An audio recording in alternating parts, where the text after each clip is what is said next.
अंधेरी रात थी और चारों ओर घना कोहरा फैला हुआ था। राजा विक्रमादित्य अपने दरबार में बैठे थे जब एक बूढ़ा साधु उनके पास आया।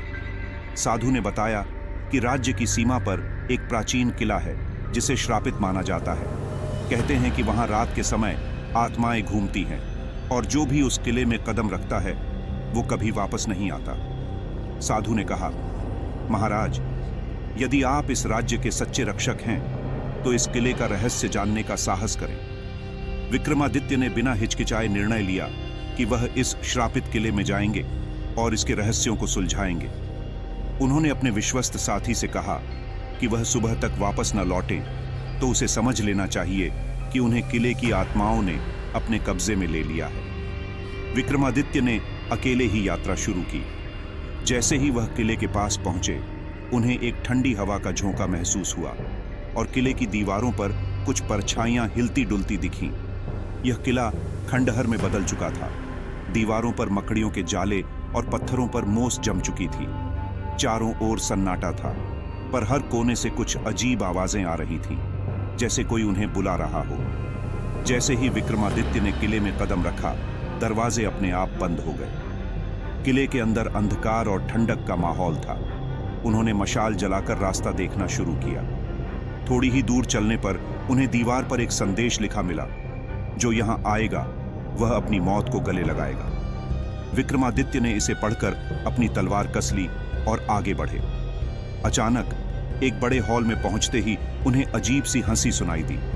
उस हंसी में दर्द और नफरत का मिश्रण था। विक्रमादित्य ने उस आवाज की दिशा में मशाल को घुमाया तो देखा कि एक सफेद साड़ी में लिपटी एक भयानक आत्मा उनके सामने खड़ी थी। उसकी आंखें लाल, बाल बिखरे हुए और चेहरा विकृत था। आत्मा ने विक्रमादित्य को घूरते हुए कहा, तुम यहां क्यों आए हो? क्या तुम्हें अपने प्राणों से मोह नहीं है? विक्रमादित्य ने साहस के साथ उत्तर दिया, मैं यहां इस श्राप को समाप्त करने आया हूं। तुम मुझे नहीं डरा सकती। बताओ, तुम कौन हो और क्यों यहां भटक रही हो? आत्मा ने गुस्से में कहा, मैं इस किले की रानी थी। मुझे विश्वासघात का शिकार बनाकर यहां मार दिया गया था और मेरी आत्मा आज भी यहां कैद है। कोई भी जीवित व्यक्ति यहां आएगा तो उसे भी इसी पीड़ा से गुजरना होगा। विक्रमादित्य ने शांत मन से कहा, मैं तुम्हें इस पीड़ा से मुक्त कर दूंगा, लेकिन तुम्हें मेरी मदद करनी होगी। रानी की आत्मा कुछ देर के लिए शांत हो गई और फिर उसने विक्रमादित्य से कहा, यदि तुम सच में मुझे मुक्ति दिला सकते हो तो मेरे नाम से इस किले के बाहर एक दीप जलाओ। इस श्रापित किले की आत्माएं तभी शांत हो सकेंगी। विक्रमादित्य ने रानी का आग्रह स्वीकार किया और तुरंत किले के बाहर जाकर एक दीप जलाया। दीप की रोशनी के साथ ही किले से चीखने और रोने की आवाजें आने लगी। विक्रमादित्य ने पीछे मुड़कर देखा तो रानी की आत्मा और अन्य आत्माएं धीरे धीरे हवा में विलीन हो रही थीं।